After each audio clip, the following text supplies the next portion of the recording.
I ono što je meni najjezivije, to je bio naslov teksta, pogrešno mitraljirana deca. Deca su se igrali u ulici, jedan avion je nadletao i mitraljirao decu, jednoj devojčici je presekao obe noge na kolenima, misleći da to radi nekim devojčicama na slavonskoj strani. Što bi bilo u redu, da. Jer baš kad normalni ljudi leti idu u kampove, na more, na godišnje odmore, Srbi, Hrvati i Bošnjaci obnavljaju, kopaju jedni drugima stare rane. Ruanda je postala Švajcarska Afrike nakon što su se Tuci i Hutu plemena pobili tamo 1,5 miliona ljudi, ali su očigledno Hutu i Tuci bili pametniji od Srba, Hrvata i Bosanaca. I u Sarajevo dolazimo od 97. Govorim ekavicu, ne piše mi na čelu šta sam po nacionalnosti, glasan sam, nikad me niko popreko pogledao nije u Sarajevu. Neki ljudi koji u Srbiji imaju neki stav o Sarajevo ili su došli iz Sarajeva pa kažu to nije to isto Sarajevo, to je Teheran, levo, desno. Reku, da, pročitala si taj tekst koji sam pisao letos. Imate u Sarajevu, kad odete leti i tu ulicu koja zaista liči na neki bliskoistočni grad, kad krenete Ferhadijom prema, mislim na način kako su ljudi obučeni, ali imate i ulicu Zelenih beretki za vreme Sarajevo Film Festival koji liči na Amsterdam potpuno. To ljudi koji su zaista osetili rat na svojoj koži. Mi smo osetili 3 meseca bombardovanja, ali nismo osetili 4 godine opsade, nismo imali logore, nismo imali Srebrenice, nismo imali, zločine sa sve 3 strane koje su sve 3 strane radile. To na našoj teritoriji nije bilo. I sad vi ako mislite da će taj sin kome su majku našli zatrpanu u bolnici u Gazi, da će biti perfektan lift boy i krupije u Trumpovom hotelu i da se neće 2036. detonirati pred 500 putnika i pred 500 gostiju hotela sa bombom i ponovo zauvek ugasiti tu rivijeru, vi se jako varate. Zato što se takve stvari ne zaboravljaju. I vi ne možete praviti Disneyland u Auschwitzu.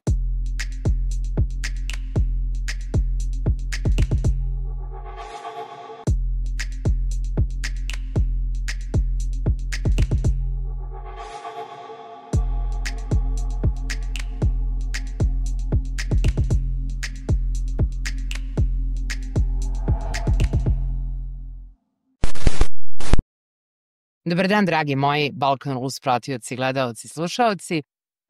Nisam čula svojim ušima, ali ako je verovati medijima, Rupert Murdoch je rekao dajte mi sve televizije ovoga sveta i recite šta želite da napravim od planete.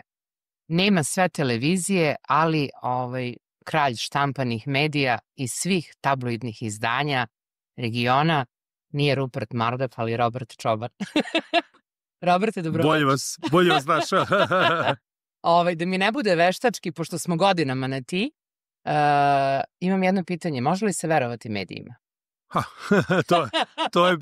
To je pitanje naravno za $1 milion, pa ne može se verovati medijima, naročito danas kako postavljamo medije, to više nije onako kako je u vreme kada je Rupert Murdoch gradio svoju imperiju i kada je bila na vrhuncu. Danas su svi mediji, svaki čovjek je medij, svaki twitteraš koji postavi neku vest koja bude nekritično retvitovana, ispostavi se da je AI, ti znaš da je kod nas u Srbiji bilo budalaština da su radili onaj AI snimak kako Elon Musk govori da je rođen u Šipovu i da su ga roditelji... Čekaj, zar nije on iz Republike Srpske?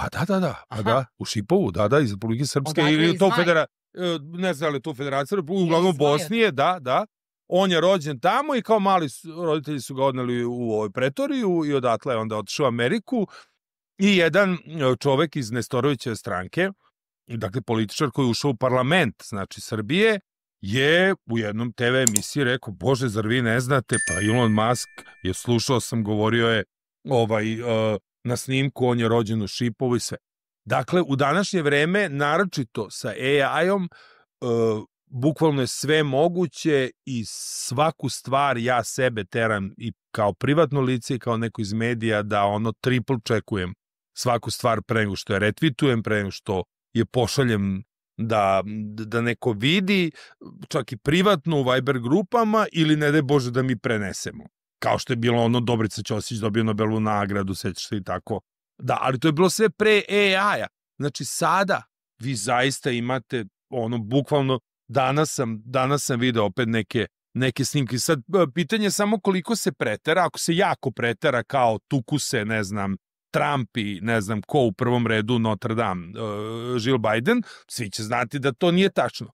Ali ako se malo pretera, to možda popase milion ljudi za par sekundi. Da li ti je ova zloupotreba tehnologije ušla u zonu posla?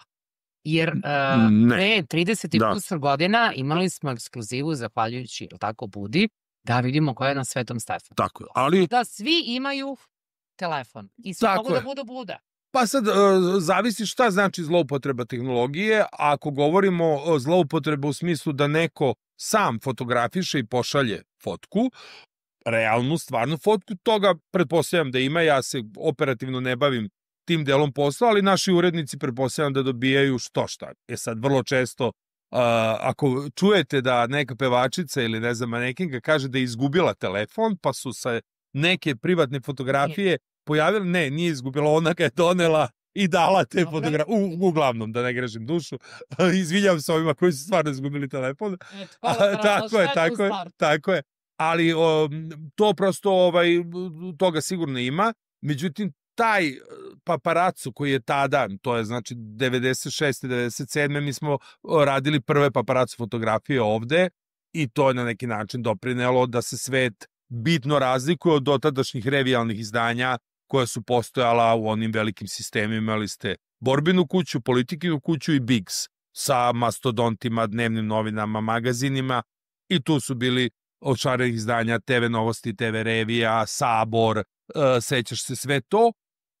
Oni su, kod njih je sve bilo lepo, krasno upakovano, mi smo prikazali i onu stranu celebritija koja nije baš tako uvek lepa, krasna, od njihovih međusobnih nekih razmirica do fotografija sa plaže. Šta je ono što se najviše traži? Kada? Danas? Gde? Zavisi. Danas u našem Kazanu. Šta su najveće pikanterije? Pa, estrada ili političar ili je to isti sve? Svega tu ima i jako se segmentiralo se tržište. Znači mi baš zato imamo veliki broj magazina što prosto se trudimo da sve niše popunimo i da svakome, ja kad okačim naslovne strane, napišem za svakog po nešto, ono Color Press Group, znači tu imate časopis sa automobilima koji uglavnom kupuju muškarci i Alan Ford za oni koji vole, stripove i tu vrstu humora. Imamo ženske magazine, tinejdžerske magazine, magazine o kosi, u jednom momentu su jako najboljiši magazini o hrani, znači najrazličitiji od onog pošalji recept koji je koštao 20 dinara, do super ekskluzivnih magazina, La Cucina Italijana i slično. Znači, ne treba generalizovati, sad sve ljude zanima da li neka pevačica, ne znam nija šta. Ne, neke ljude zanima to, neke ljude zanima šta ima da se kuva, neke ljude zanima novi modeli automobila i prosto mi se trudimo da svu tu ljudsku znatiželju zadovoljimo na 3 platforme, toj najtradicionalnijoj printu, online-u i kroz evente, znači kroz konferencije i festivale koje organizuju. Koliko medija štampani? Pa sada ima oko 70, znači štampani magazina u celom regionu. Znači, u prevodu, ako bih hteo nekog da ocrniš, kao majka, ali isto tako i da pohvalim. Pa jeste, da, ali od tih 70, iz tog domena da nekog ocrniš, kako što se obično vezuje, možda svega 3-4. Ako govorimo, da, dovoljno, naravno. Ne znam, ti najstariji, najtradicionalniji Svet je recimo naš prvi magazin, koji je, da kažem, prvi tabloid u toj formi. Skandal smo kasnije preuzeli od Pinka 2009. I onda kasnije ove celebrity magazine koji su više za pohvališ.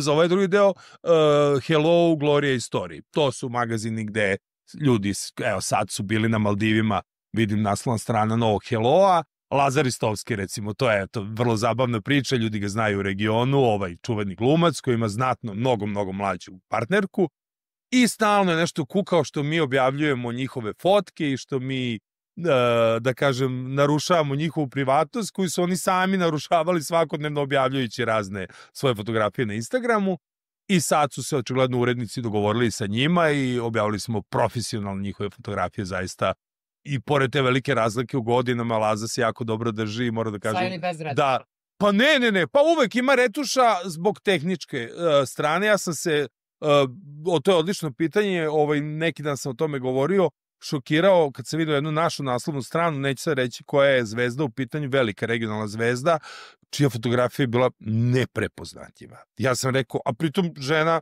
stvarno dobro izgleda svoje godine i nema nikakve potrebe da menja svoj lični opis, što nažalost moram kažem da mnoge žene, a sad već i muškarci rade, da uz pomoć tih filtera, ne znam, Hollywood 5, Hollywood 10, ti vidiš da to uopšte nije ta osoba. Sam sebi lajkuješ sliku. Da, ti kad tu osobu sretneš, ti kad je vidiš već na TV-u, recimo to neke TV voditeljke rade, a ti vidiš da, naravno, to nije to. A kad je sretneš uživo, mislim, bez šminke ili kao i svakog od nas.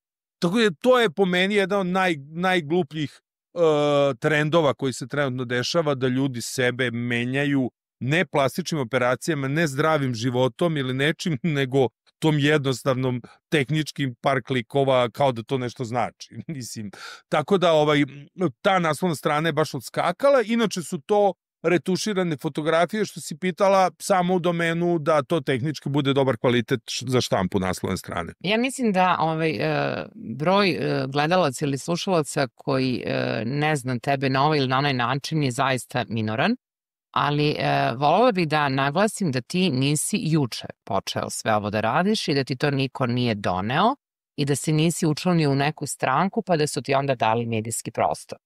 Znači... Moram da kažem da jesam. Da, jesam. Ne, šalim se, ali... Čekaj, stani. Jesam, sad ću da ti kažem. Znači, ja uvek volim da kažem, naravno, da za naše kompletno delovanje 33 godine nema nikakve veze ni imalo s politikom.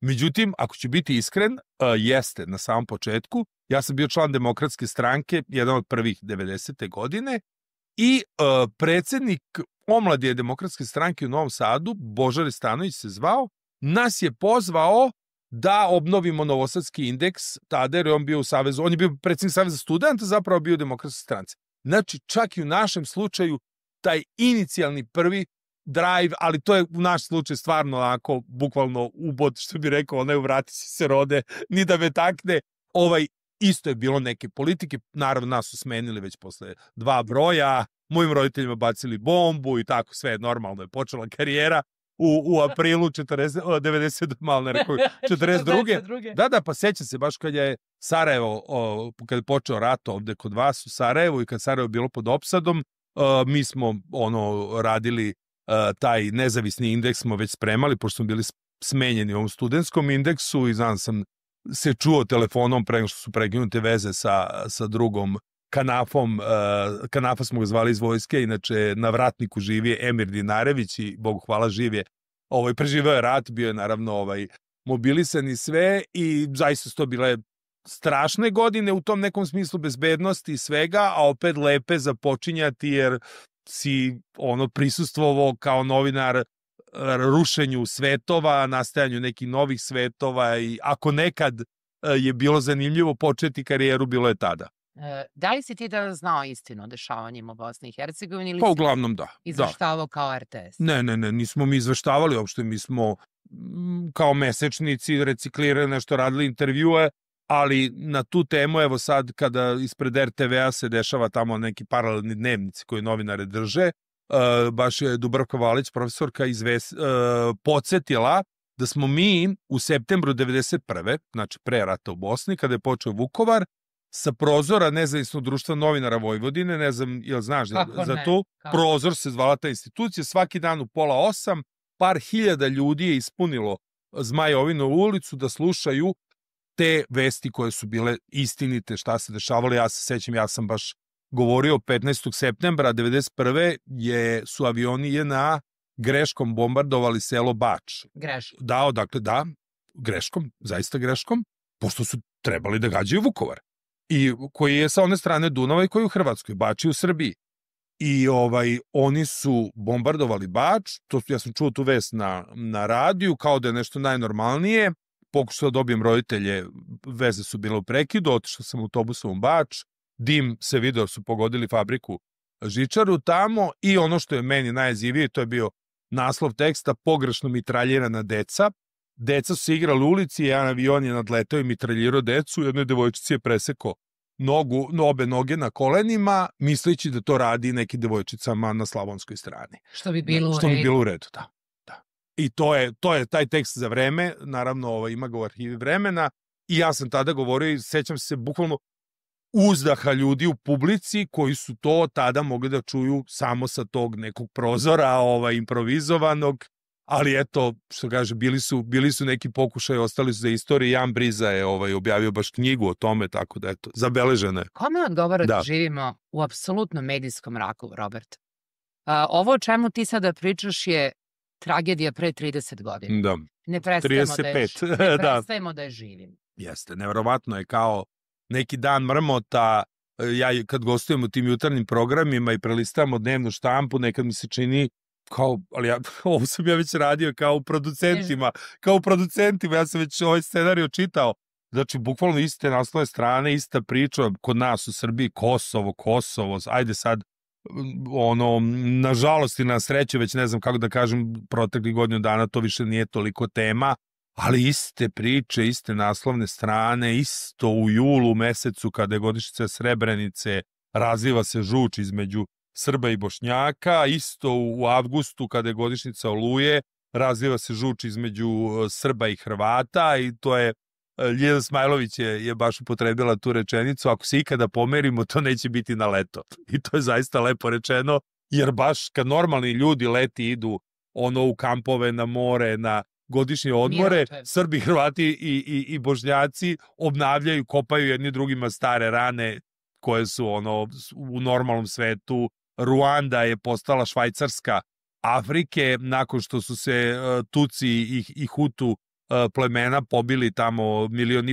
ljudi, ali su očigledno Hutu i Tuci bili pametniji od Srba, Hrvata i Bosanaca i nastavili su da žive i da imaju jednu prilično naprednu zemlju, da ne govorimo sad ove već ofucane primere ove Francuske i Nemačke, ali kod nas očigledno postoji neki bug. Sad, s druge strane, kada mislim da je taj bug više u elitama i u političarima, nego u pravom narodu. Eto, i ti putuješ po celoj regiji, ja i radim i putujem, ja apsolutno decenijama unazad, mislim, ništa neprijatno nije desilo. U Sarajevu nikad, ja u Sarajevo dolazim od 97.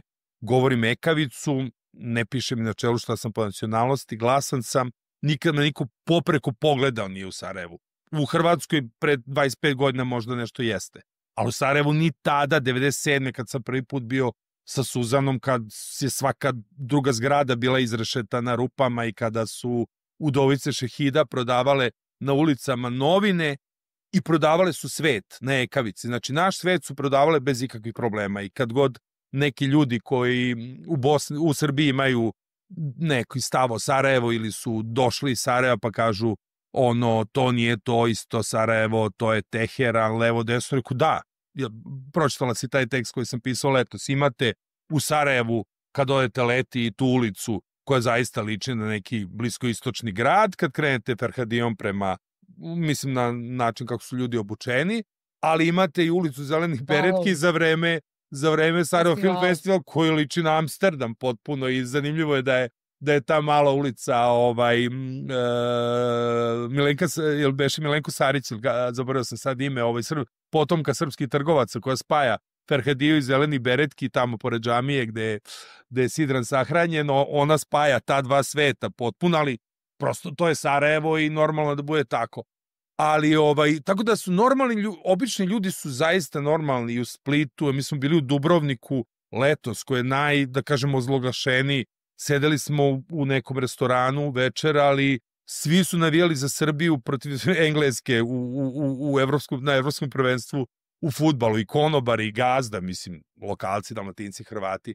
Tako da, to je neki optimizam da normalni, obični ljudi su zaista preko toga svega prošli, a političke elite i vrlo često intelektualne i medijske elite zbog svojih interesa, kao i te 91. i 92. kada su se obogatili na tome, i dan danas pokušavaju to da podgrevaju, tu vrstu emocija. Znaš, fascinantno mi je, meni si ti zaista jedna neprosušna enciklopedija.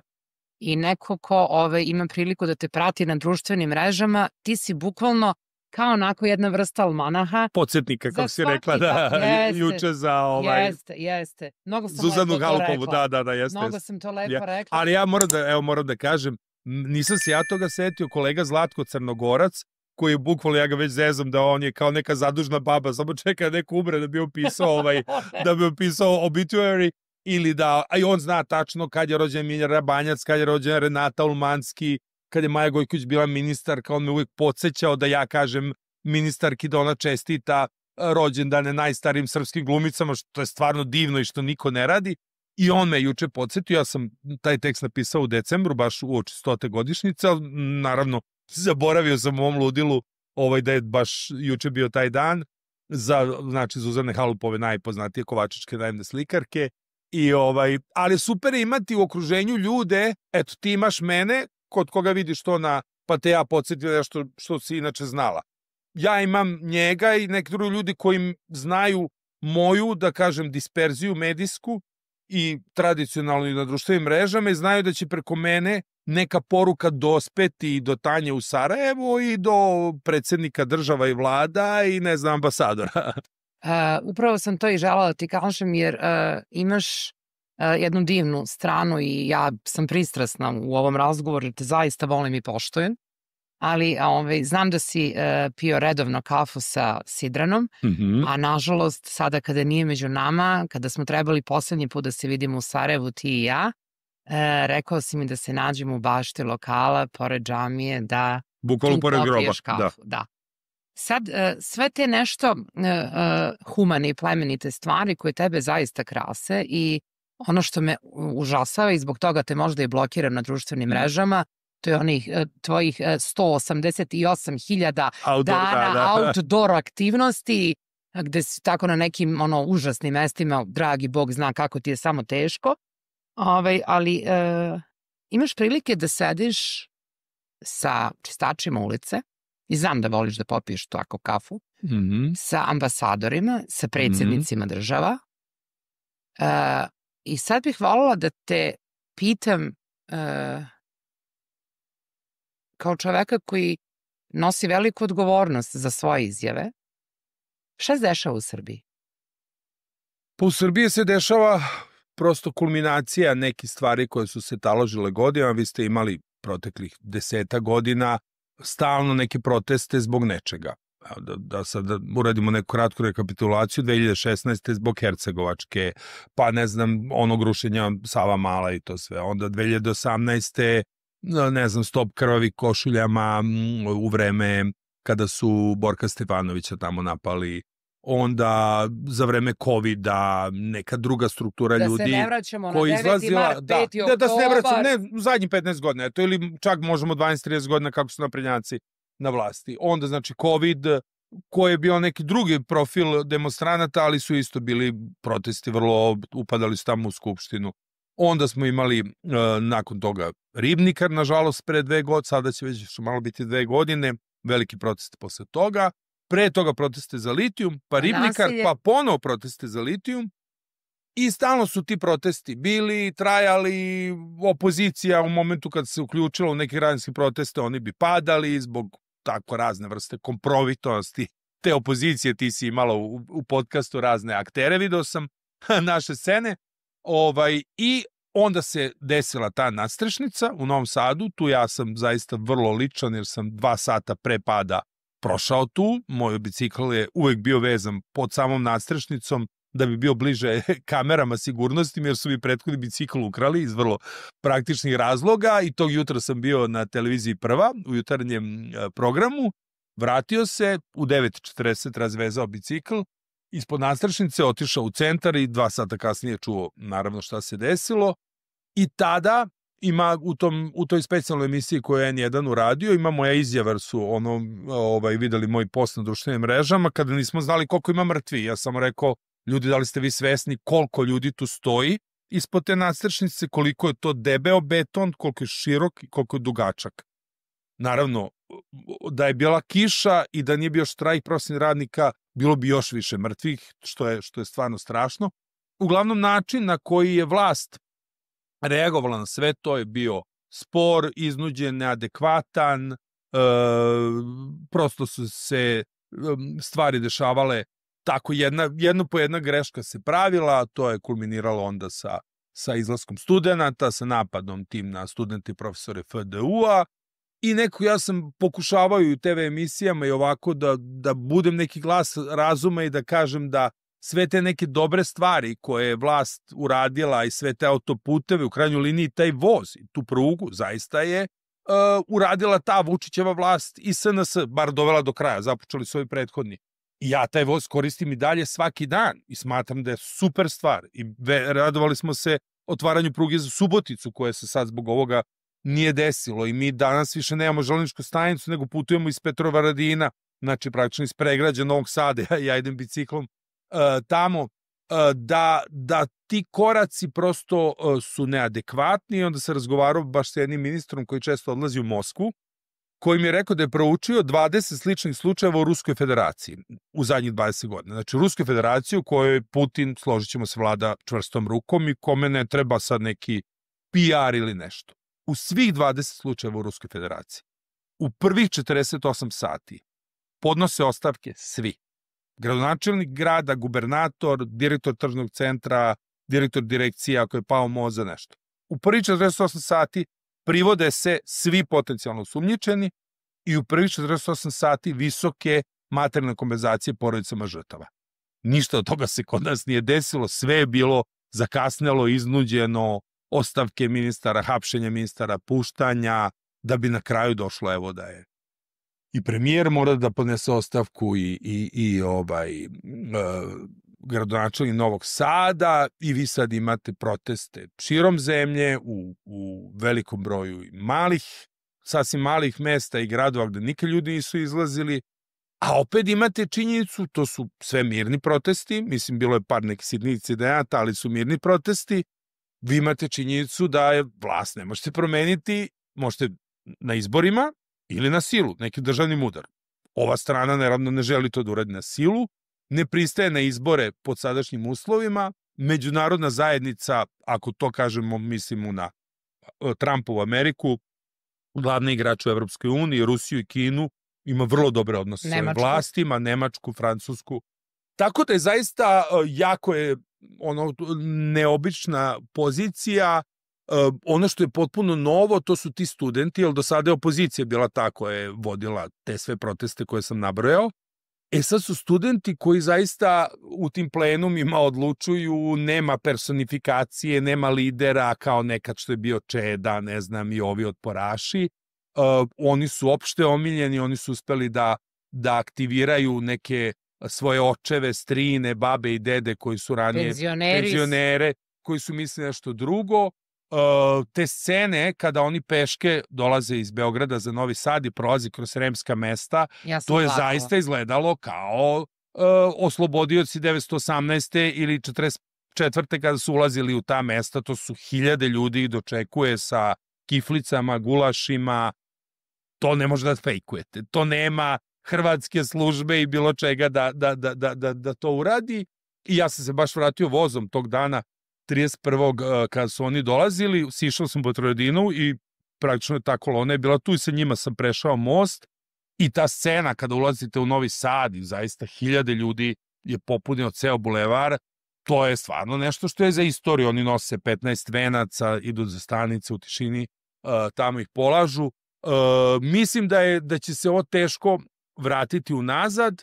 Način na koji će vlast izići iz ovoga, kakvu vladu će formirati, da li će to biti neka mešana ekspertska i vlada trenutne vladajuće većine, koja će dovesti do takvih uslova za izbore, sad ovo govorim krajnje hladne glave, na koji će pristati većina ljudi. Vidjet ćemo, u svakom slučaju vidimo veliku solidarnost iz celog regiona, ljudi, ne znam, u Splitu, u Zagrebu, koji izlaze na ulicama i podržavaju studente. Svega toga nije bilo ranije kada je opozicija pravila proteste, isto ko, da kažeš, važnih stvari, mislim, i taj litijum, ali litijum je nešto što se još nije desilo, a ljudi su se bunili jer im je neko rekao da će ta eksploatacija litijuma im zatrovati reke, ali to se nije desilo.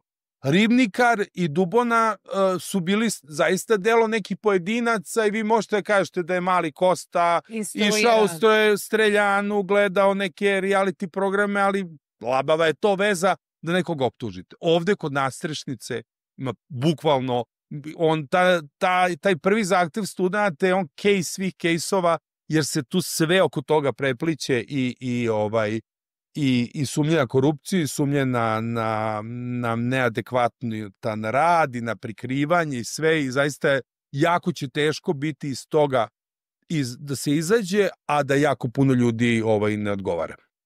Ili ne postoji opasnost od sistema spojenih sudova između Srbije i... To je ono što se ljudi uvek u regionu plaše. Ti si jako dobar istoričar. Naravno. I ja mislim da je Miloš Obrenović jedan od naših vladara koji je fantastično spoznao naš mentalitet. I ako se ne varam, ispravi me, mislim da je njegova čuvena rečenica da je u Srbiji vlast krvava košulja jer se skida samo sa Kosova. Sad me interesuje ako Srbija tu krvavu košulju skine, ko će prebaciti u Bosnu i Hercegovinu, jer tu smo već isprobali teren, dobro nam je išlo. Da, mislim da ne. Mislim da ni Crna Gora, da kažem, ajde ostale države, Severna Makedonija, Kosovo, Hrvatska i Slovenija kao te bivši delovi bivše Jugoslavije, prosto je nemoguće da se tu nešto desi, čak ni na Kosovu koji je formalno deo Srbije i ima srpsko stanovništvo na svojoj teritoriji. Potencijalno bi bila opasnost u Crnoj Gori gde su srpske stranke i u vlasti i vrlo uticajne i na posljednjem popisu zaista i puno ljudi su se izjasnili kao Srbi. Republika Srpska, ali tako, odnosno entitet u Bosni i Hercegovini. Međutim, ne deluje me da postoji kapacitet za to. Ja znam da se ljudi u Bosni plaše, ali ovde, razgovarao sam sa ambasadorom u mojoj emisiji baš Bosne u Beogradu, Aleksandrom Vranješom, i pustio sam na početku razgovora, uvek imam taj filmski intro, onu scenu kada igraju bilijar na početku, lepa sela, lepo gore, kad kaže će biti bolan onog rata, kaže Bjelorlić, kako rata, šta pričaš gluposti, bukvalno 5 minuta pre nego što je počeo rat. Mislim da toga, Bosanci se naravno i Hercegovci se toga s razlogom plaše zbog svega što se desilo, ali ja mislim da imam neki spoljni overview da tu ne postoji ni minimalna šansa da se to desi, i mnogo razloga iz toga što su to ljudi koji su zaista osetili rat na svojoj koži. Mi smo osetili 3 meseca bombardovanja, ali nismo osetili 4 godine opsade, nismo imali logore, nismo imali Srebrenice, nismo imali, zločine sa sve 3 strane koje su sve 3 strane radile. To na našoj teritoriji nije bilo, i Bosanci, mislim da nijedna od 3 strana ne bi bila spremna da dopusti da se nešto drugo prelije iz Srbije ili Hrvatske ili bilo gde. I drugo, prisustvo međunarodne zajednice, trupa, NATO pakta i svega. Ja se jedino njih i plašim, jer evo, svedoci smo dok ti ja pričamo, u Gazi se ratuje, u Ukrajini se ratuje, ali to je već nekako naša nova. Da, ali Trump najavljuje Rivijeru, kao što vidimo. Naravno, Trump najavljuje Rivijeru, imamo Maska tog iz naše Republike Srpske, koji je ugasio USAID.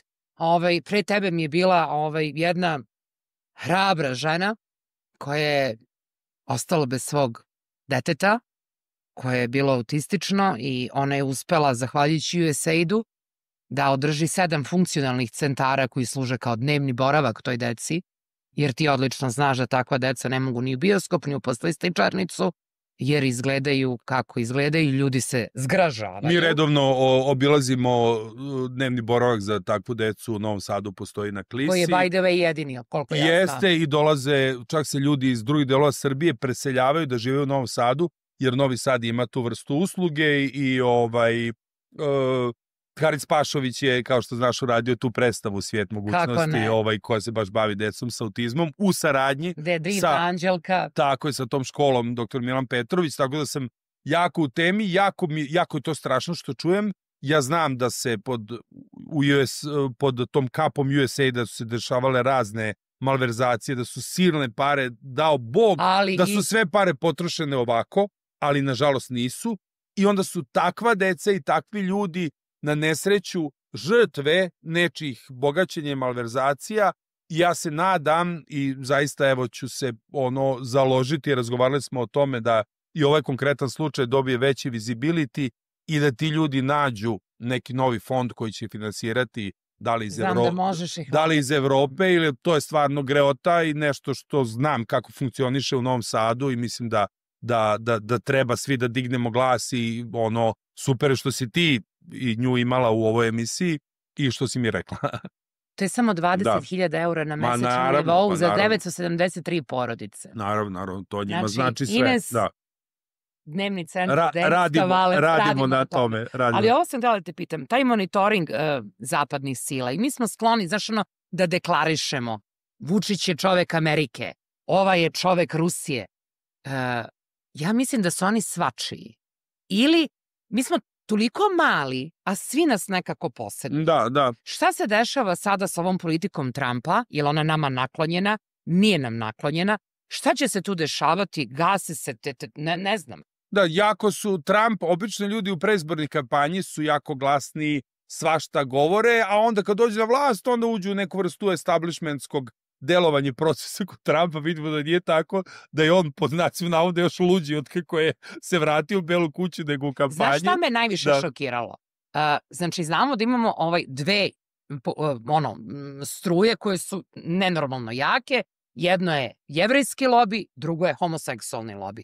Znači, 7. minut njegove vladavine imamo muško i žensko tačka. Tako je. I tišina. Tako je, pa naravno, pa mislim, on je... Znači, Amerika postaje Severna Koreja. On je na tome pobedio i to je činjenica. Neke od tih njegovih odluka su već počele da budu obarane na sudovima. Ja mislim da Amerika, koliko god i on, Elon Musk, neke stvari pričali, sve Amerika je zemlja u kojoj se jako poštuju zakoni, ustavi, teško se menjaju stvari, naravno od zemlje do zemlje, ovde je abortus, kao što znaš, ponovo zabranjen, ovde je dozvoljen, ovde je smrtna kazna, ovde je kanabis legalizovan, ne znam, šetate ulicama Njujorka, Mirko Ilić mi kaže, ja se stondiram od posla do kuće svaki put samo hodajući, jer svi puše kanabis i u Vašingtonu isto. Tako da mislim da to sad samo tako deluje, jer je on stvarno izišao pu Grenland, pu Panamski kanal, Meksiko, Kanada, Rivijera, Gaza. Mislim, to je bukvalno kao neki biznismen koji se sad dočepao ponovo i zna da je ovo sigurno njegov zadnji mandat, jer ne može da bude predsjednik sa 100 godina. Ja i sad sve o čemu sam maštao kao biznismen, da tu Trump Tower hoteli, Gaza, natopljeni krvlju 40.000 ljudi. Pazi, prvo sam ih pobio, a onda premestit ću vas u Jordan. Nije ih on pobio, mislim, pobili su ih, ili tako, Izraelci, prethodno su ovi, ili tako, njima pobili one ljude 7. oktobra, ali sve je to jedna tragedija koja se ne zaboravlja tako lako. I sad vi ako mislite da će taj sin, kome su majku našli zatrpanu u bolnici u Gazi, da će biti perfektan lift boy i krupije u Trumpovom hotelu i da se neće 2036. detonirati pred 500 putnika i pred 500 gostiju hotela sa bombom i ponovo zauvek ugasiti tu rivijeru, vi se jako varate. Zato što se takve stvari ne zaboravljaju. I vi ne možete praviti Disneyland u Auschwitzu. Mislim, prosto, ili to treba da se uradi na neki drugi način. Videli smo reakcije celog sveta, od naravno lokalnog tamo Hamasa do Irana, do Nemačke i nekih drugih zemalja. To zaista izgleda kako mali Đokica zamišlja, to jeste divna peščana obala, taj komad tamo Gaze. Ali prosto on ima neku istoriju, ima neku traumu. Vi ne možete prosto na traumi da gradite to preko noći. Možete za 200-300 godina. Možemo i sad. Evo, Vilina Vlas je sada super letovalište i hotel Vilina Vlas, koji je bio najzaglašeniji logor u ovom ratu. Bio sam i na ostrvu Mamula, da. Pa da, ali to su pojedinačni slučajevi, mislim, znaš, evo, nema, da sad ne banalizujem, ali nema zabavnog parka u Srebrenici. Jel' tako? Mislim, ne bi nikom bilo prijatno da tamo ode. Mislim, jel' tako? Evo, svi uzdahnu i Srbi i Bošnjaci koji su bili žrtve, nikom ne bi bilo prijatno da sad kao, evo, da pomognemo, lokalnu zajednicu, pravimo kazine, prosto to su takva mesta. Sad ti pojedinačni, ja tu imam neko mišljenje, baš sam bio na Mamuli, pisao sam o tome i ovde na Sarajevo Film Festivalu, baš Novosađanin uradio film Mamula All Inclusive.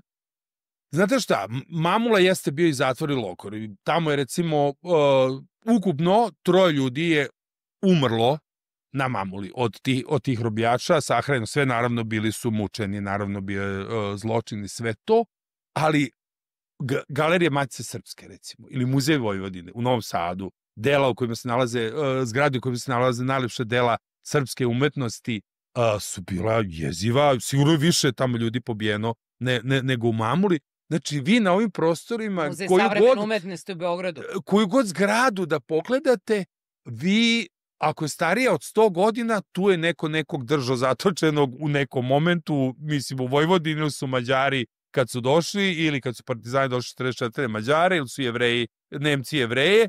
Znači, to je jako problematično pojedinačnu zgradu osuditi na to. Ali to regioni, pričamo o Srebrenici, pričamo o Gazi, pričamo o Auschwitzu, mislim, neko će reći da to nisu toponimi za poređenje, ali jesu, to su mesta velikih stradanja. Pričamo o tom festivalu tamo u Izraelu gde su pobijeni oni silni mladi ljudi. Mislim, mislite da će neko sad tamo ići praviti novi festival? Ja prosto ne verujem. Tako da to su, Trump je tu takav kakav je sa sve Elonom Muskom koji je još tu ekstremniji od njega. To deluje malo zastrašujuće, naročito u ovako malim zemljama i narodima kao što je Bosna, ne znam, Srbija, Crna Gora, gde se mi stalno nadamo, eto, oni su pametniji od nas, pa će oni, Bog zna kako, da štite, da se, ne znam, nije nešto ne bi desilo, ali mislim da imam dobar overview situacije da to čega se ljudi u regionu plaše, taj novi svetski poredak, sad neko redefinisanje sa Rusijom, Trump, Putin, ne verujem da ovde može, barem kako sada svoje stvari, stvoriti neke veće probleme kao što je u Ukrajini. Ali ti si u pravu, ja sam bio u Kijevu 2012. Bio je finale Evropskog prvenstva u fudbalu, Španija i Italija, Coca-Cola nas je vodila, na trgu, Tom Majdan, Kijevu, je bio koncert grupe Queen sa ovim novim pevačem, sve je bilo savršeno, billboardi, muzika, pivo, Coca-Cola, navijači Italije i Španije zagrljeni pevaju We are the champions. I pola godine kasnije sve je gorelo i bilo natopljeno krv. Znači, sve se može preko noći desiti. Bio sam i u Hong Kongu, kad sam to ispričao, 3 takva mesta gde sam bio, neki ljudi su rekli, nemoj da dolaziš kod nas. Nemoj da dolaziš kod nas. Da. Ali ja previše putujem, tako da po logici matematike moram da budem na takvim mestima. Napravit ću hronologiju tvojih putovanja, znači dobro. Ne, to su retki slučajevi, ali ne mogu da ne primetim da se, eto, samo par meseci pre činilo da će 1000 godina biti mir. Tamo. Koji je scenario u našoj Srbiji? U kom smislu scenario? Šta može da se desi? Da. Pa ne znam, mislim, to je u ovoj situaciji, kako sam opisao, trenutno deluje kao neka pat pozicija, da je međunarodna zajednica sa svih strana, od svih zemalja, i Rusije, i Kine, Evropske unije. Čekaj, Rusi su kao podržali. Pa, ne znam, nisu ništa osudili Zaharova i mislim, Srbija je tu vrlo pažljiva oko tog NIS-a i traži se to odlaganje od Amerikanaca te odluke. I u krajnjoj liniji, vi kad gledate srpske medije, par tih neki televizije s nacionalnom frekvencijom, dnevne novine, to i dalje, nešto manje, ali i dalje debelo proputinovski. Znači, a odakle ta silna ljubav prema naciji koja nikada ništa nije uradila dobro, čak Vojvodina, iz koje potičeš i ti i moja mama, Rusiju i Ruse pamti kao takve krvnike. Misliš na sovjetske vojnike, apsolutno. Pa znaš šta, mislim da u ovom konkretnom slučaju nije to stvar rusofilstva i da sad neko voli, jel tako, Tolstoja, Dostojevskog, ne znam, Šostakovićev drugi valcer, jel tako, i Bolšoj teatar, nego ta ljubav prema autokratama. Znači, nismo mi tako voleli Rusiju u vreme Gorbačova. Znači, naši ljudi preziru Gorbačova kao Rusa, jer je on taj koji je demontirao moćni Sovjetski savez, koji da je ostao, bi nas branio i kud je pao i taj Berlinski zid, da je ostao živ, sve nam uzije, da je ostao živ blagopočivši Brežnjev, to bi danas, bukvalno srpski svet bi bio tako svude i sve to. Tako da ni Jeljcina naši ljudi ne vole, znači, konkretno Srbi, pijanac, prodao je, sad sam bio neki bizarna informacija da bi potencijalno mesto susreta Trumpa i Putina mogu da bude Beograd. Pre 2-3 nedelje, to svi srpski mediji su samo o tome pričali, zvali su me u 15 emisija i on sam ja, da bi se pripremio, pogledao na Wikipediji istorijat susreta na vrhu sovjetsko-američkih i rusko-američkih. Od Teherana 43. tako Roosevelt Stalin, nadalje, pogodi kad je bilo najviše susreta na vrhu, upravo za vreme dva veseljaka, 90. godina, Jeljcin i Bill Clinton. Ljubav i milina s obe strane, znači 21 put su se 21 put. Ostali svi 2, 3, 4 puta ili nikad, 21 put, to je vreme, jel tako, koje se kod ovih naših doživljava potpunog pada Rusije kad to ulaze Coca-Cola, korporacije, sve. Tako da ta ljubav nije ljubav prema Rusima, ta je ljubav prema autokratiji, ta je ljubav prema čvrstoj ruci, ta je ljubav prema tako, i ta je ljubav prema tome babi koji dođe kući, udari šakom u sto, koja to sad svašta možemo tu od Freuda do raznih drugih teorija da izvlačimo zašto su naši ljudi uglavnom skloni toj vrsti, da kažem, autokratije, dok im, jel tako, ne do, da se sad ne bude vulgaran, i onda budu te krva košulje koje se zajedno s kožom skidaju, kako je koga si već citirala. Znači, to je prosto tako. Dakle, Rusija, Kina, koja je nama isto zaštitnica u Savetu bezbednosti, Kosovo, bla, bla, bla, a dali smo im, ne znam, da imaju Bor, Majdanpek, da otvore fabriku pored Zrenjanina i sve to. Kažu mi ljudi, planiram da odem tamo, da se nadrealne scene dešavaju u selima oko Zrenjanina, recimo selo Ečka, nedaleko od Zrenjanina, koji ima taj čuveni dvorac Kaštel Ečka. U njemu trenutno živi 800 Kineza. Ta fabrika je zakupila sve spratne kuće u selu i u spratnoj kući u kojoj neka živjela porodica od 4-5 ljudi, sad živi po 50 Kineza. Pred nekim kućama stoji naoružani stražar, jer su to robijaši koji su iz Kine došli da rade, i naoružani stražar ih čuva, i svako jutro u 6, kaže da je scena, 800 Kineza na biciklama idu 2 km 3 od Ečke do Linglonga, znači od te fabrike, sa nekim jupol kantama u kojima drže sve svoje stvari, ručak, valjda, alat i to sve, i oni idu tamo, kaže da lovci u lovištima, u šumama oko Zrenjanina zatiču zamke u koji oni hvataju pse, razne životinje, da su ih, znači jedna distopija, potpuno kao da zvuči neki...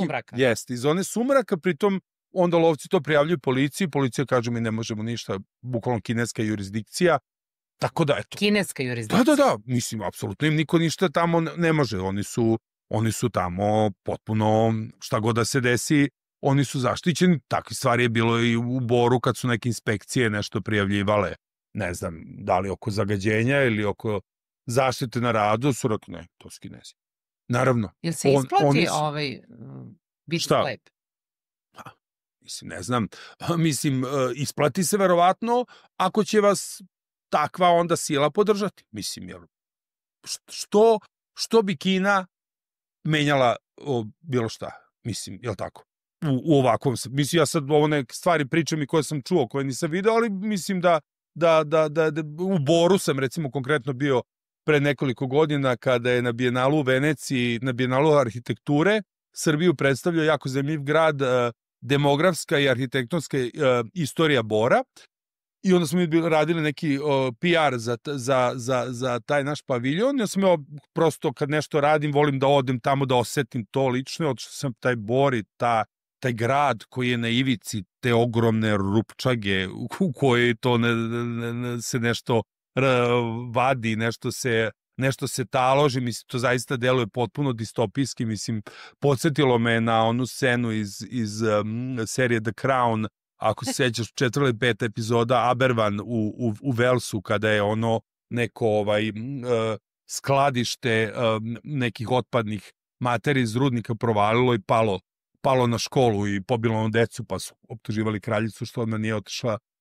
to da vidi. To su stvarno neke biblijske scene i distopijske situacije koje ljudi, to je ono što ja često vidim ili često čujem od ljudi, što sam malo pre rekla, pričam sa seljacima ispred prodavnice ili šumarima, a ljudi koji nešto odlučuju i o nečemu pišu u Srbiji, sede u Maderi i u Petrusu, znači u dva lokala u centru Novog Sada i centru Beograda, pojma nemaju kako danas Srbija izgleda. Verovatno je slično i u Bosni, ljudi koji sede u Sarajevu i Banja Luci, pojma nemaju da su ta neka sela potpuno prazna, pojma nemaju šta se dešava u lokalu, pojma nemaju da su nekim selima u Vojvodini Romi postali većina stanovništva jer su svi ostali otišli. Jadni Romi, oni nemaju kud da odu, oni se ne školuju, uglavnom samo 1% Roma odlazi na fakultet, znači većina ih ili osnovne ili posle srednje ostaju u tom selu.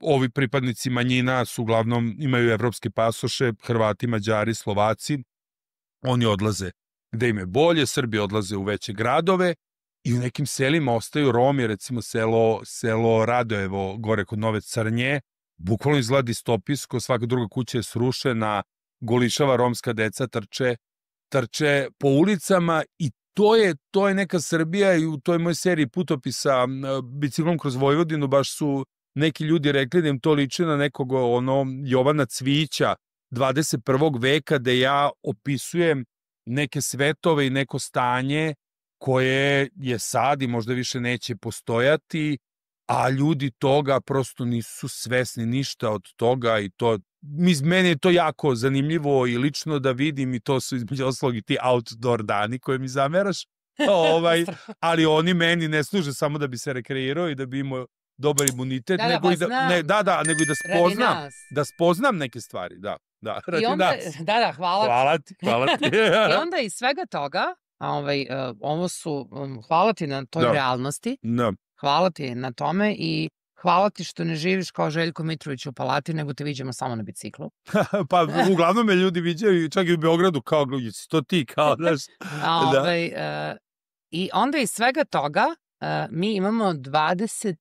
7. februar, svijet. 26. da. Svijet u 2025.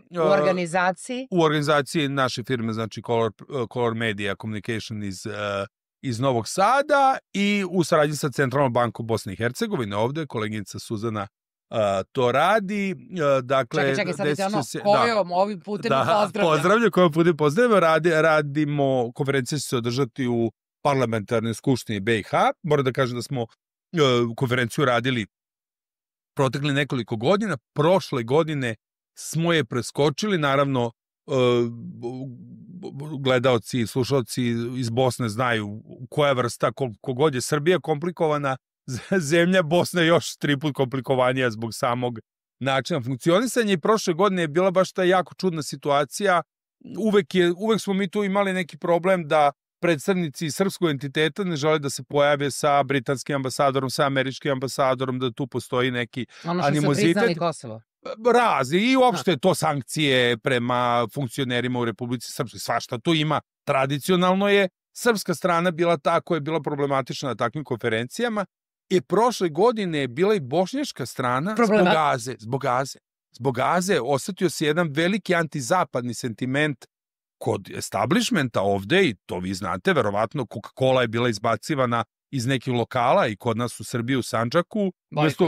Tako, umesto Coca-Cola, ne znam, nekoliko substituta za Coca-Colu je lansirano i ovde, mislim da je to prošlo, čak i postoji onaj sajt Bojkot Sionizam na kome ste mogli da vidite sve brendove koji su na neki način povezani sa Izraelom ili sa jevrejskim vlasništvom, što su svi brendovi na svetu. Ja kad sam ušao, kad sam vidio, rekao, ako je ovo ta lista, onda bolje da ne radimo ništa. Jedno smo prošle godine zaista preskočili konferenciju jer je bila atmosfera, ja sam rekao, ili ima bar Hrvata nekih iz Hercegovine da dovedemo nekog normalnog, pošto su ovi Srbi i Bošnjaci u ovom momentu ne može ništa. Si primetio da hvali Hrvata? Jeste, Hrvati su naravno, oni imaju svoja ludosti, ali evo, Sadekli imam i pored svih, jel tako, izazova, kako vole ljudi da kažu, Sadekli ima bolje, tako ćemo imati konferenciju u parlamentarnoj skupštini BiH, uveče za učesnike koktel u ambasadi Velike Britanije, pošto nam je britanska ambasada tu uvek partner, i da, imat ćemo ambasadore. Koleginica su nam jučer rekla, mislim, Francuske, Velike Britanije, Nemačke, Švedske, Švajcarske, imat ćemo ljude iz sveta biznisa, imat ćemo ljude iz ekonomske struke koji će govoriti neke statističke podatke vezane za ekonomiju Bosne i Hercegovine, tako eto, svijet u 2025. ko je zainteresovan da može da nađe na netu i da se prijavi. Upravo sam to htjela da kažem, da je to nešto što nije zatvorenog tipa. Nije, znači ne može da se uđe sa ulice, ali ako se prijavite na mail i sve možete da pristupite. Da li je to neka vrsta događaja gde ljudi sa konkretnim pitanjima mogu da dobiju neke odgovore? I znajući tebe, meni to prvenstveno liči na neko mesto gde ti, koliko te ja znam, ovih 30 godina, Nokia Connecting People, to je čoban. Jeste. Pa mi tu konferenciju radimo u Srbiji još od 2012. Onda smo počeli da radimo u regionu gde god smo prisutni, u Zagrebu, u Sarajevu, radili smo jedne godine i u Ljubljani, proteklih 4-5 godina u Skoplju, planiramo i u Crnoj Gori. I to je zaista mesto gde na jednom mestu, pod jednim krovom, dakle, budu i to što smo rekli ambasadori, i biznismeni, i ministri, i studenti koji studiraju političke nauke, i ljudi koji mogu da postave, znači, pitanje, kao što si rekla, na kraju panela i eventualno na koktelu, da sretnu nekog, upoznaju. Mislim da je, ako da se vratimo na početnu temu, na medije, dakle, neosporno da je štampa i tradicionalni mediji, pa i televizija u padu. Pomenula si Ruperta Murdocha, nedavno sam ponovo počeo da gledam prvu sezonu serije Succession, znači Naslednici, koja je kao rađena delimično po porodici Ruperta Murdocha i njegovoj deci, i sad ima ona scena ko je gledao gde taj stari Logan Roy, koji ima 80 nešto godina, ima ideju da kupi neke silne lokalne TV stanice po Americi. S njegovi sinovi kažu, tata, više niko ne gleda TV, izgledaćeš kao neki rakun koji sedi s prašnjavim novinama i sve to, a glavni investitor dolazi na sastanak i kaže, televizija, znam, imamo jedan takav predmet u teretani u kojem znači ovo kao ne postoji, a štampa, naravno, još većem problemu. I onda, naravno, svi smo prisutni na digitalu, na online-u, međutim, svetski igrači koji su se tu namestili skupljaju 80% advertising novca, znači Google i Meta skupljaju 80% svog advertising novca na online. I za nas lokalne sajtove, podcaste, sve to ostaje 20% tu u lokalu što se može pohvatati. Zato smo mi pokrenuli konferencije i festivale, evente, kao nešto što možemo da radimo samo mi lokalci. Znači, neće Mark Zuckerberg doći da se zeza ovde sa konferencijom ili, ne znam, bilo koji Silikonske doline, nego ja mogu da, ili moji ljudi okrenu lokalnog direktora Heinekena, lokalnog britanskog ambasadora, lokalnog ministra, lokalnog, ne znam, vlasnika firme, i da napraviš to. Tako da je to razlog zašto smo ušli u industriju evenata. Događaja. Mislim da je to sjajna priča i nadam se da mogu da kažem i ovako u eter, ono što si mi rekao pre emisije, da imam legitimno pravo na svoje goste. Apsolutno. Sjajno. Kada bih te pitala za najveću pikanteriju u tvojoj karijeri. Pitao me, kažem pikanterija, ne mora to da bude nešto što je vezano za žutu štampu. Ali nešto što je zaista teško za druge, a ti si nekako do toga došao lako ili već kako god. Za sve ove godine tvoje karijere? Pa do puno informacija mi dolazimo. Što kroz, novinarski rad, što kroz neko druženje, kroz kafane. Da. I mnogo toga ovo moram prosto da kažem, mnogo toga nije objavljeno. Nikada. Mnogo toga je došlo do nas i kada ljudi, često mene, ja naravno to na svoje nekakav plećevo prihvatam, on je doneo žutu štampu, on je kriv za ovo, on je kriv za ono, ja kažem da, jesam neosporno, ali zar ne mislite da ja to nisam uradio 96.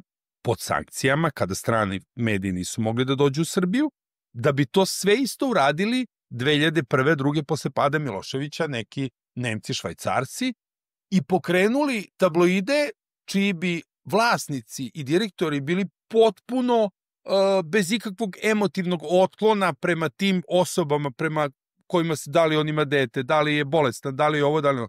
Ne kažem da smo mi neki sveci koji su sad vodili računa o svim tim stvarima, ali kao ljudi koji hodaju slobodno ulicama ovih gradova bez telohranitelja, kao što si malo pre rekla, vozim bicikl, sedim u kafiću u Sarajevu, Splitu i Novom Sadu, ja sam se uvijek trudio da vodimo računa da neke stvari, bez obzira po cenu velike ekskluzive ili fotografije ili nešto, ili saznanja i spoznaje ne budu objavljene. Tako da je ovo je nešto što sam morao da kažem, a mi smo imali 90. godina, sad ovo sve danas deluje malo bezazleno, kakvi smo mi sve saznanja imali 90. godina u vreme onih ratova, u vreme ratnih zločina, u vreme toga, recimo se pričalo da je u Hrtkovcima, to je recimo koleginica, ona je pokojna sada Goca Jovanović, kada je radila reportažu iz Hrtkovaca u kojima je trajalo to etničko čišćenje, gde je Šešelj došao, pročitao onaj spisak,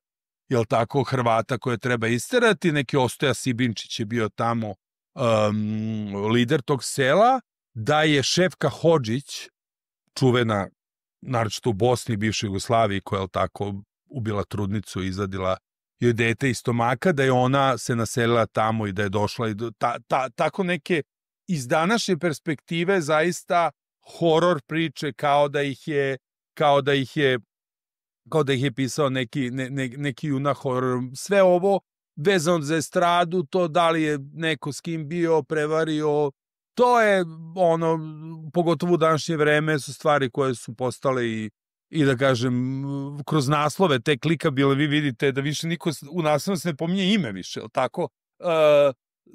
Nećete verovati koji je glumac, ne znam, uradio to i to. Ovaj je to i to, pa vidjet ćete to, foto video u Zagrebu. Tako da mislim da te neke istorijske stvari i to vreme u kojem sam počeo, u kojem sam pričao, je zaista bilo vreme u kojima se prelamao i rat, i krv, i tranzicija, i promjena vlasništva, i mi smo počeli sa tim negde posle Dejtona, moram da kažem da je Dejton koji je donao mir u Bosni, nama rekao, ok, sad nema rata u Bosni, aj sad malo da pišemo, onda smo prvi put Cecu imali, recimo, na naslovnoj strani. U gost mi je bio u emisiji Ivan Jurković, koji je završio našu novinarsku školu, on je urednik u Ekstra FM radiju u Zagrebu, to je narodnjački radio koji pušta srpske narodnjake u Hrvatskoj i ekstremno je popularan, i on je Prijovićki odradio kampanju, ako se pitate kako je Prijovićka prodala one silne arene, dobrim delom zbog Ekstra FM radio koji sluša svaki mladi Hrvat ispod 30 godina u svojim kolima, i oni puštaju sve osim Cece. Pitao sam, naravno, kao tu postoje ti što smo mi ratovali? Politički rat. Pa mislim da smo ratovali, zašto nisu ratovali Česi i Slovaci i zašto su Rumuni i Mađari, ako sećaš u onom jednom malom incidentu koji je bio 93. vrlo brzo to završili, njima je bilo jako teško pod komunizmom. Znači Česima, Slovacima, Poljacima, istočnim Nemcima, DDR-u, i oni su tu 89. i taj pad Berlinskog zida jedva dočekali, ajde da sad se rastosiljamo ovo i da živimo kao normalni ljudi u tržištu, u kapitalizmu, u demokratiji, i uspeli su, uglavnom većina njih, gotovo svi. A mi smo pod Titom i 10 godina posle Tita živeli zaista jako lepo. Bolje, Jugoslavija je imala veći GDP po glavi stanovnika od Portugala, od Malte, od Kipra, od mnogih zemalja. Imali smo država. Pasos, bili država, živeli lepo. I onda kada je pao taj Berlinski zid, mi nismo imali tu vrstu da odahnemo, nego da vidimo ko ima da se prikolje u komšiluku i da se još malo tu živimo. Naravno, to sad govorim o sedimentu naroda, ali ne može niko da kaže da su samo političari i elita te 91. ne bre, narod je podivljao, ljudi su zakrvili, ljudi su ubijali jedni druge. Milion ljudi je bilo na Gazimestanu, na Miloševićevom onom mitingu 89. Ja mislim da je to početak našeg kraja. Pa jeste kad ti to, sa zida skineš svoju sliku dede i skineš ikonu svoje slave i staviš političara, tu kuću odmah zaključaj. Tako je. Bio je političar Tito već pre toga. Pa su onda neki brzo vrlo postali pravoslavci. Malo ovi ne mogu da okreće što je on napravio nekako. Naravno. Pa evo, baš sam u tvojim novinama pročitala pre 2 ili 3 godine je prodata zgrada u kojem je bila ambasada u Berlinu. Sad su je prodali za 600 nešto hiljada. Ne znam, možete to, ali meni je bilo potresno zgrada naše misije u Njujorku. Tito je kupio na 5. aveniji. Zgradu iz 1800 neke. To ne postoji na tržištu, više nema šanse između Metropolitana i Plaze, nema šanse da kupite ništa, a da to ne košta milijarde. Znači, zgrada Jugoslovenske ambasade, koje je u toj, po raspadu Jugoslavije, kad su se delili... Što je izgorela? Ne, bio je neki manji požar unutra, ali nije to neki drugi objekat izgorela je crkva. Veliki požar bio u crkvi Svetog Save, koja je dole kod Flatiron Buildinga. Ovo je, znači, jedna lepa, mala zgrada na tom delu, znači, 5. avenije pored Central Parka, koje gleda Central Park, i mi smo to pod prethodni ministar Ivica Dačić, koji je bio ministar, a onda je ministar pre njega to prodao, i on je baš rekao, žao mi, ja to nikad ne bi prodavao, jer to je nešto što, mislim, nikad ne možeš da kupiš. I ti možda uzmeš neki stan ili neki lokal preko puta, ne znam, UN Plaze, ali to nije to.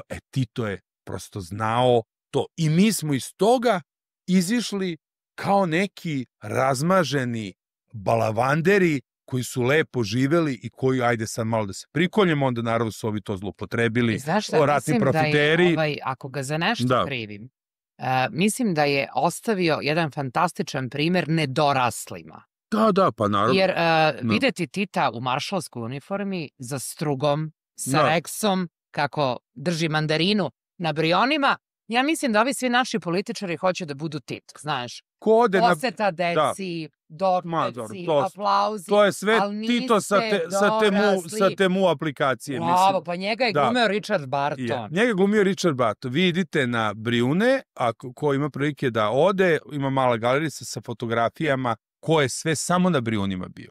Od Elizabete, Richarda Bartona, znači svih francuskih glumica, Sofije Loren i tako dalje. Pa kad je Jules Briner partizan. Jules Briner do Ho Chi Mina, koga on vozi u Riva čamcu, znači imao je stila, nije ga vozio, nego u Rivi ga je vozio.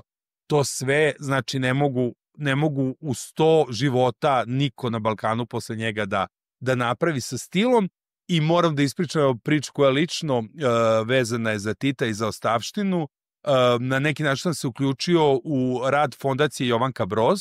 Naime, svi znamo kako je Jovanka završila, znači ta vila u kojoj sada živi Ana Brnabić sa partnerkom i porodicom, to je bila Jovankina vila koja je bila u takvom stanju da je žena gledala televizor s kišobranom ili prokišnjavalo i da je spavala u bundi u spavaću sobi, nije bilo grejanja, tako, i zaista su Rasim Ljajić i delimično Ivica kasnije nešto pomogli. I te sve stvari, znači, ona ima sestru Zoru, čiji sin je Goran Aleksić, naš ambasador u Londonu, jedan divan čovek i diplomata. On je ambasador u Londonu, njegova supruga Svetlana, Ruskinja, je osnovala fondaciju, pošto je iz te kuće uspela od te buđi, plesni i kiše da spasi slike, knjige, haljine, stolnjake, skulpture, fotografije originalne sa Sofijom Loren, sve to. I kaže, aj Roberte, pomozi mi, ja bi napravim aukciju da se deo toga proda i da se s tim uradi reparacija haljina, da se ja kažem, ok, ali moraš deo da odvojiš humanitarne svrhe, jer će ljudi reći, došla neka Ruskinja, rasprodaje Jovankine i Titove stvari. Što ima veze kad su ovi prethodnici naši upali sav nakon. I onda pretprošle godine, baš na Jovankin 99. rođendan, u decembru smo napravili tu aukciju, gde je deo otišao za žene žrtve nasilja i zanemarivanja, što je Jovanka, je li tako, fakat bila, i u njenom rodnom selu u Liki će se postaviti tabla, infotabla vezana za nju i uglavnom ja sam pitao gde su te stvari.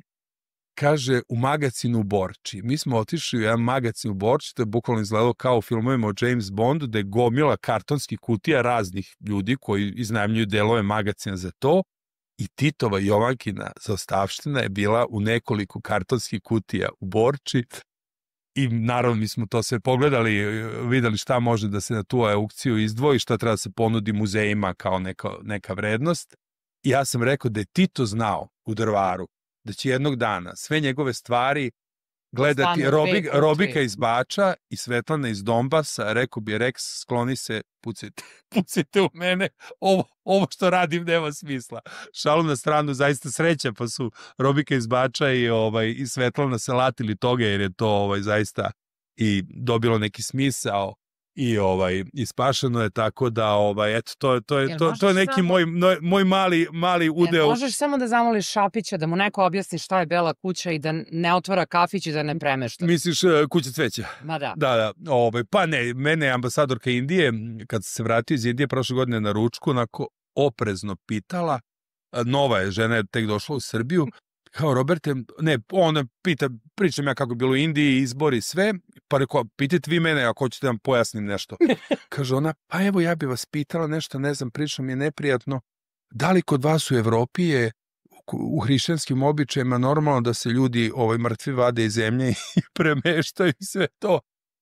Znam na što mislite, nije i neće se desiti, ne brinite. Već je predsjednik Vučić reagovao, on je rekao da se to neće nikad desiti. Tako da se neće, naravno, desiti kogod, ja mislim, bude na vlasti u Srbiji, u Beogradu, takvu odluku ne bi sproveo. I onda nek mi neko kaže da hlor nije opasan. Tako je. Pogledaj kako deluje centralni nervni sistem. Ne, zaista je to muzej sa najvećim brojem posetilaca. Ja bio sam u Muzeju Jugoslavije da pogledam neku izložbu o Aleksandru, baš sad je bilo 90 godina ubistva u Marseju.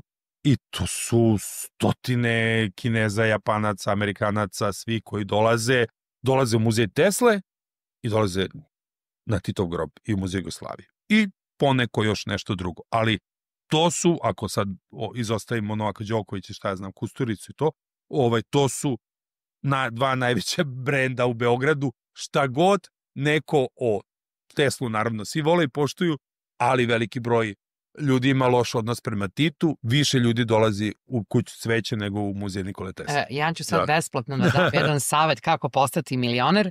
Poručite sa Temua ili AliExpressa Titovke, marame i kape. Desetine hiljada Slovenaca dolazi evo koliko već godina i svi to pokušavaju negde da kupe. To ne postoji. Ja mislim da bio sam u suvenirnici Muzeja Jugoslavije, mislim da sad postoje neke stvari. Jeste, ali do 14 časova. Molim vas, štamp ispred, znači... Da, reći ću upravnici Nedi. Pa bio bi red, zaista. S obzirom da mi je zaista velika čast i nažalost ove emisije imaju neki svoj vremenski rok. Jeste, ograničeni smo. Nadam se da je ovo prvo od. Ovde si uvek dobrodošao. Tako se uvek i osjećam. I molim te, samo malo redukuj ove outdoor dane zbog svih nas. I s obzirom da zaista pored tebe pričati o medijima može biti samo bezobrazno, ja to još uvek nisam ni zagrebala, a ti duboko si u tome. I ja bih te samo zamolila da na tebi svojstven način ti odjaviš ovu našu današnju emisiju, naš današnji razgovor.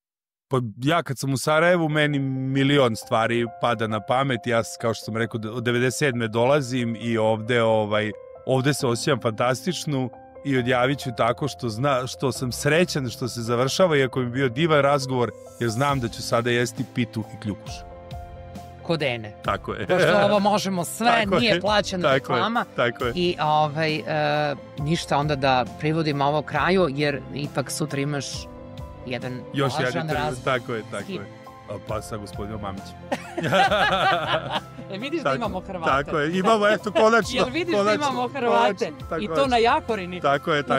U Bosni. To smo mi.